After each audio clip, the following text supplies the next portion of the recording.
Seigneur, cela ne te fait rien que ma sœur ne m'aide pas à la cuisine. Voilà la question que Marthe pose à Jésus dans l'évangile de ce jour. Pourquoi? Parce que sa sœur Marie est au pied du Christ et écoute la parole, écoute l'enseignement du Christ. Son cœur est tout brûlant parce qu'elle est en train de manger, se nourrir de cette belle parole, la parole du Christ. C'est fou comment, à certains moments, je me reconnais à travers Marthe. C'est le propre du chrétien, de la chrétienne, c'est le propre de l'être humain. Quand on fait quelque chose qui pour nous semble la chose à faire, c'est fou comment on aimerait l'imposer aux autres. C'est fou comment on aimerait que tout le monde fasse comme nous. Parce que j'aime ça, œuvrer dans les organismes communautaires, parce que j'aime ça, œuvrer dans des œuvres caritatives. Il faudrait que tout le monde fasse comme moi, là. Il faudrait que tout le monde soit affairé à s'occuper des pauvres dans la route, là, sur les chemins, là. Il faudrait que tout le monde soit dans les hôpitaux en train de guérir les malades, en train de soigner les malades. Ben non! Tout le monde ne peut pas être Mère Teresa. Tout le monde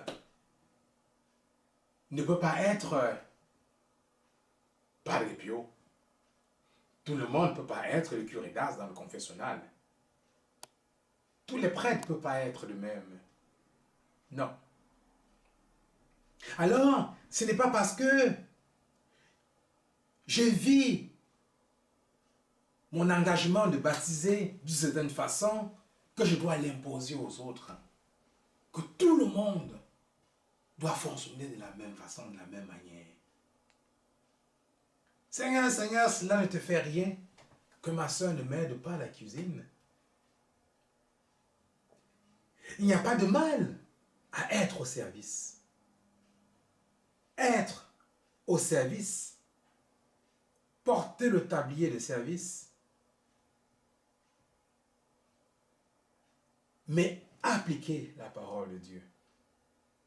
Puisque le Christ nous dit, aimez-vous les uns les autres comme je vous ai aimé. Ce que vous aurez fait à l'un de ces plus petits que moi, c'est à moi que vous l'aurez fait. J'étais pauvre, vous m'avez secouru. J'avais faim, vous m'avez donné à manger. J'étais malade, vous m'avez soigné. Vous m'avez visité. J'étais en prison, vous êtes venu me voir. Voilà, concrètement, le sens ou la signification de l'invitation du Christ à écouter sa parole et la mettre en pratique. Bien-aimé dans le Christ, cet évangile m'interpelle moi aujourd'hui. Tantôt, je vais être comme Marthe, affairée à faire plein de choses, mais exiger des autres qu'ils fassent comme moi. Ce n'est pas ça. Ce n'est pas ce à quoi nous invite l'Évangile. Tantôt, je vais être comme Marie, être assis au pied du Christ, écouter. Le Christ dit, elle a choisi la meilleure part et elle ne lui sera pas enlevée. D'autres disent, oh, toutes les personnes qui sont enfermées dans des monastères, dans des communautés religieuses, dans les églises à prier, ils ne foutent rien, ils ne servent pas à la société. Ce n'est pas vrai. L'application de la parole de Dieu dans nos vies prend différentes formes. Parce que nous sommes différents. Parce que le Seigneur nous donne à chacun et à chacune des charismes très variés.